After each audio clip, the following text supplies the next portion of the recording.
Okay, we're going to be taking a look at an interview with Mehdi Hasan and Professor Jiang. This just happened within the last week or so. It was uploaded to Hasan's channel and then it was taken down, but it now seems to have been re-uploaded. And if you don't know who Professor Jiang is, he is a high school teacher in China, and he has a channel that's called Predictive History that has been making a lot of waves here lately.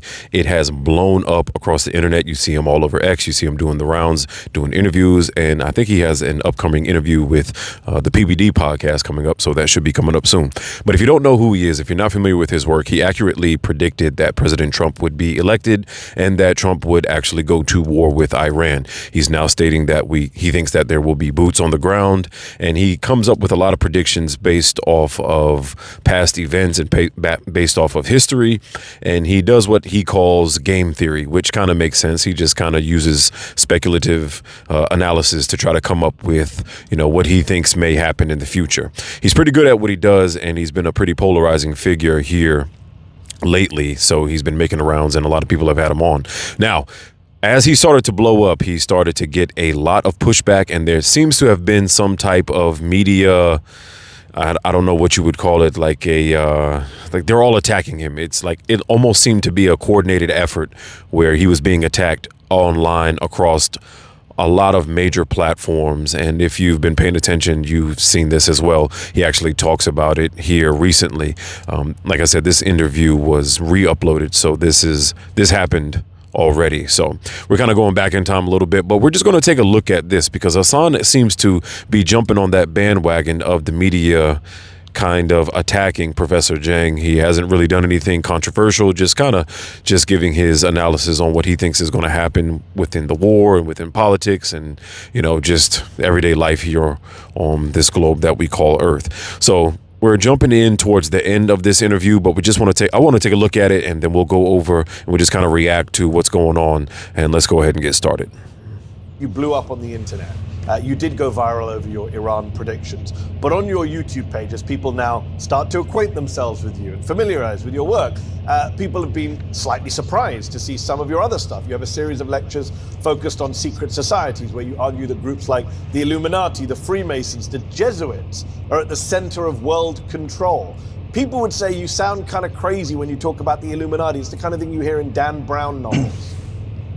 Right. Before we get to his response, the Illuminati is not some new concept or whatnot. It's not like he's saying something that's completely off the wall. I don't necessarily tend to lean into a lot of what Professor Jiang says about the Illuminati and stuff like that because it's not really verifiable. But let's go ahead and listen to what he has to say. Right. So I'm trying a new approach to pedagogy and to scholarship, which is speculative analysis. So I went to Yale and I received a very rigorous classical education. I'm very happy and proud that I went to Yale. But what I discovered in life, as I stumbled through life, is that what I was taught at Yale doesn't really apply to real life. People with the most rational, logical arguments don't usually win. And people who are the most progressive, most enlightened aren't usually the ones in power. So that is a wonderful point. People with the best arguments don't always win. We see this time and time again. Depending on the situation that you're in, you can have the best argument that there is, and you will definitely not win, depending on who you're around, depending on who you're debating, depending on who's more popular, what the societal consensus is or whatnot. You could have the best argument and still lose that argument. Let's continue. So I was determined, just for my own personal benefit, to develop a new system which would give me better insight into how power works in the world.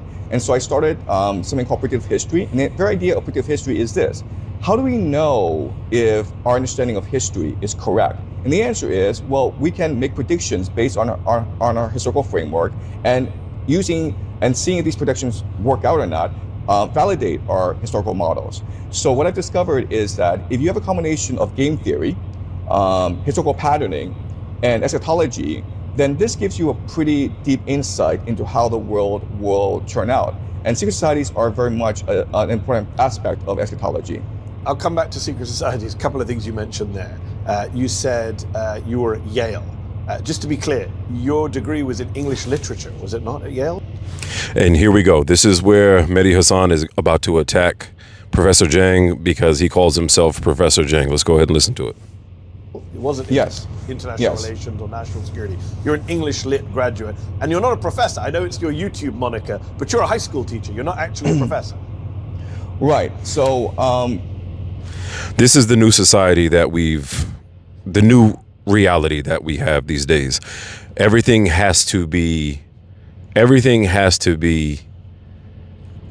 pretty much, you have to be authentic in some type of way. You have to appeal to some type of authority.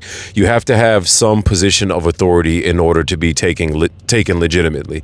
As if there's no one who can study anything independently. There's no one who does their own research. There's no one you can only be a scholar if someone else deems you to be a scholar. You can only be intelligent if you've been deemed intelligent. If some quote unquote authority has deemed you to be intelligent or has deemed you to be the person who has the right to speak on something. You're not allowed to see, observe anything and come up with your own analysis in today's time. And that's what Hasan is trying to attack here. Let's continue. when I went to Yale, I was actually a math and physics major. I was declared a math and physics major, but the Yale English department was very strong, and so I switched majors. So I have actually both a math background as well as an English background. That's why my system of analysis can seem strange to people, because I'm combining a multidisciplinary approach to my thinking. Yeah. And I'm not a professor. I'm not a professor. But I never said I was a professor. It's the internet who called me professor. Hold on. You don't call yourself Professor Jiang on your YouTube channel. I do now, but when I first started out, if you go way back to my early lectures... It doesn't matter when you first started out. You do call yourself Professor Jiang and you're not a professor. Look, there's a guy on the internet who calls himself the God. Have you interviewed him yet and asked him why he calls himself the God? I think I'm good friends with a radio host called Charlemagne the God, but no one actually thinks he's a God. People actually think you're a professor. The term professor means one who professes. So I know how it's used as far as, yes, you're a professor, you work at a university or whatnot, you've been, you know, given the title of a professor or whatnot, you've done the work to be a professor at a college or whatnot.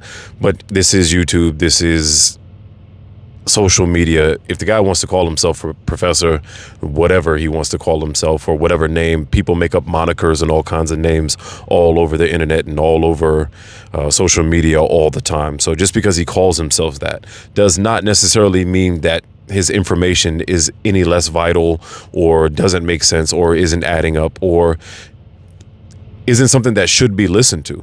You don't have to take the guy seriously. You don't have to digest his information and call it something that is worthwhile. You can choose to ignore him or whatnot, but it won't change the fact that a lot of the information that he puts out does make a lot of sense, and it does really sum up what we see going on, and he's been right about a lot of his predictions. So let's go ahead and continue. Just sticking with your analysis, you just said speculative analysis. To many people, that sounds like you're just making it up. You're speculating. There's a lot of things in the world today that are just made up that people just speculate on. I don't understand what the problem is here, but, you know, speculating is not necessarily a bad thing. Speculating what may happen next is pretty much normal everyday life. It's not something that needs to be punished for speculating. Look, I think that the problem with education is that it focuses too much on facts, too much on rigor, and not enough on imagination. Too much on facts. Do you hear yourself? It sounds. I mean, what do you mean too much on facts? Look. I know something. The way Professor Jiang said this right here, yes, it does sound a little bit off base what he's trying to say. But I think I understand what he's trying to say. If you pay attention to what he's trying to say is you always have to appeal to authority. What I was getting at earlier, you just have to have this fact. No one is allowed to think for themselves. No one is allowed to think outside of the box. If you have your own ideas, if you have your own way of thinking, you are absolutely wrong unless someone who has some type of authority says that the way that you're thinking is correct. So I think that's what he's getting at. He tries to explain it here just a little bit, but that's probably the better breakdown. He's probably caught off guard because he did not expect this to be a hostile type of interview, and he's a little bit off guard, but that's probably what he means. So let's go ahead and listen to what he says. this sounds strange, but there is a difference between facts and truth, right? Facts are what can be independently verified by other sources. Truth is a deep understanding of the world that allows you to understand why things are the way they are, as well as make certain predictions. We used to be a people, a human species that was very focused on truth seeking. And that's why religion was such an important part of our lives, because God, prayer was very important to help us understand our place in the world, where we came from, what we're doing here, and where we're going. And now we just focus on facts, on making sure that you can memorize all the elements of the periodic table, on making sure that when you talk about secret societies, I guess people want to say, well, where's the factual evidence? Where's the evidence? You said, I think, the Jesuits control the Vatican. First of all, there's nothing wrong with Jesuits. Good people, I know many of them. Second of all, there's only ever been one pope who's a Jesuit, and he's gone. So people would wonder, like, facts are... Remember when we said that there's been a smear campaign going on to try to discredit Professor Jiang? Now, if something comes out later on in the news where he's some type of spy or some horrible individual or whatnot, we can readdress this later on. But here we're getting ready to see where he's about to be. It's going to be inferred that he's an anti-Semite, and that is a trope that is always used commonly in the media in today's lexicon to try to discredit someone or make them out to be an evil person. And it is about to get invoked here shortly and right on cue. And we'll see how he handles it. Let's go. Facts are important to your evidence. And people would say that it's not just fun and games when you're doing speculation on YouTube. They look at some of your rhetoric and they see that you don't just criticize Zionism or Israel, as many people legitimately do. You talk about this pretty far-right concept of Pax Judaica, a new world order centered around Israel. You have a video called Dawn of the Jews, in which you seek to answer the question, why is it that Jews are so dominant? Surely you understand why a lot of people think at best you're trafficking in pretty anti-Semitic tropes, and at worst, you're a card-carrying anti-Semite when they see that stuff. There it is. Pretty much calling him an anti-Semite, a card-carrying anti-Semite. It seems to be the reoccurring theme every single time that someone has anything to say about Israel or anyone who is Jewish or anything of that matter or whatnot, even if you're the furthest from that. That seems to be an ongoing theme where you're getting called an anti-Semite.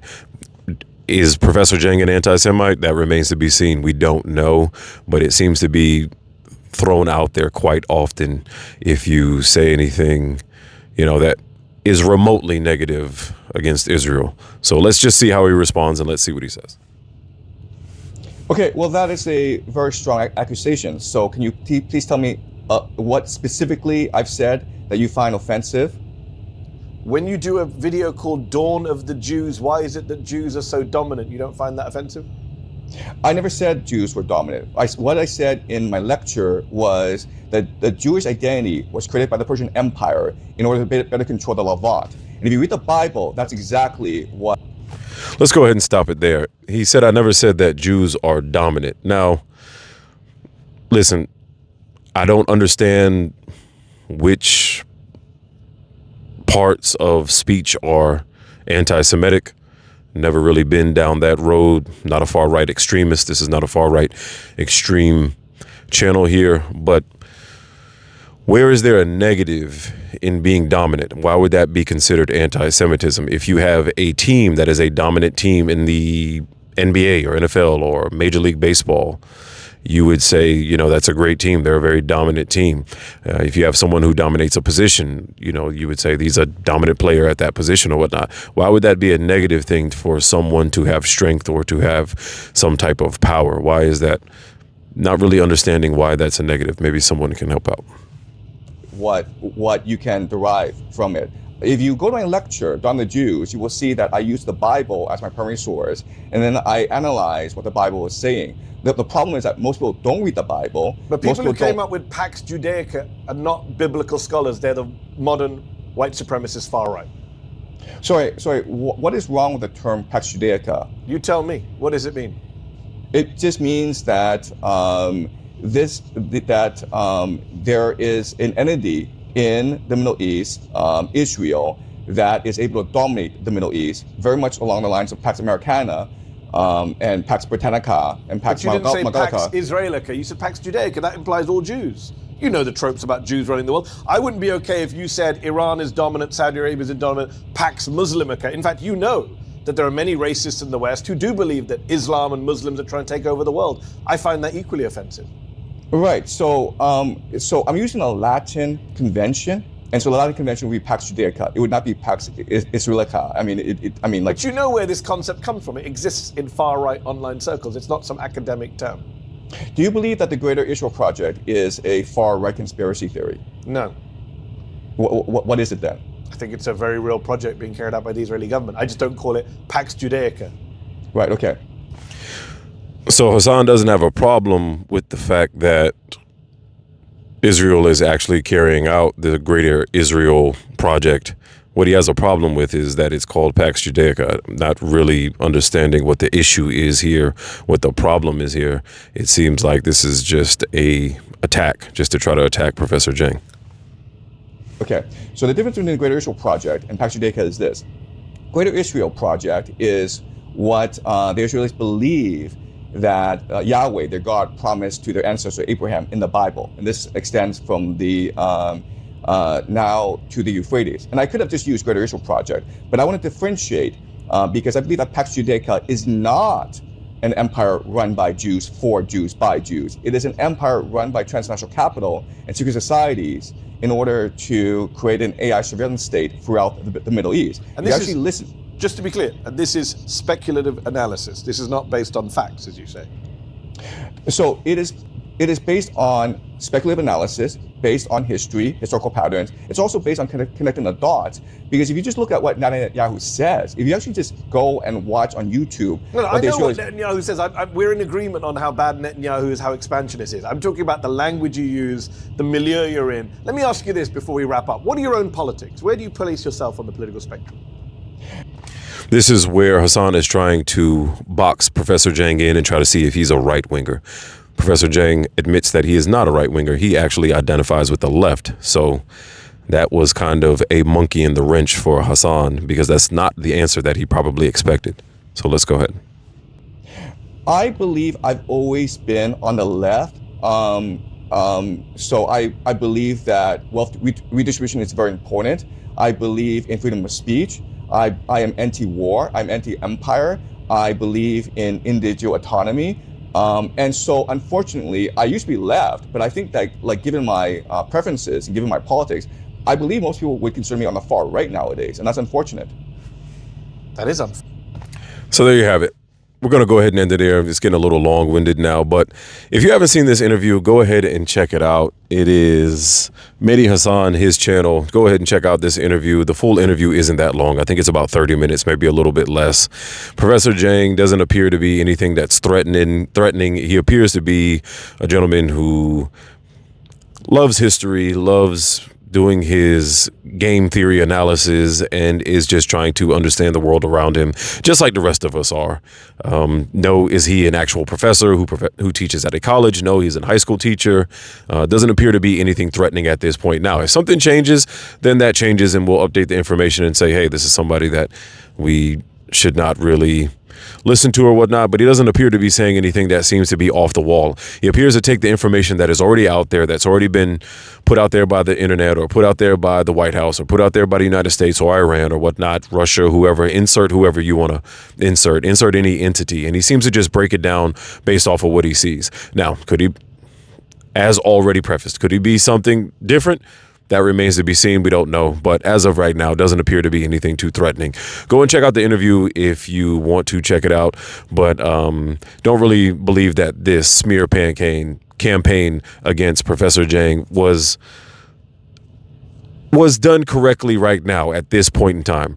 It seemed to be all of a sudden, and again, could be completely wrong, but it doesn't appear to be necessary at this point in time. At this point in time, he seems to be being pushed out there into the forefront of media, either for good or for bad. We don't know just yet, but we'll see what happens. And until then, stay safe.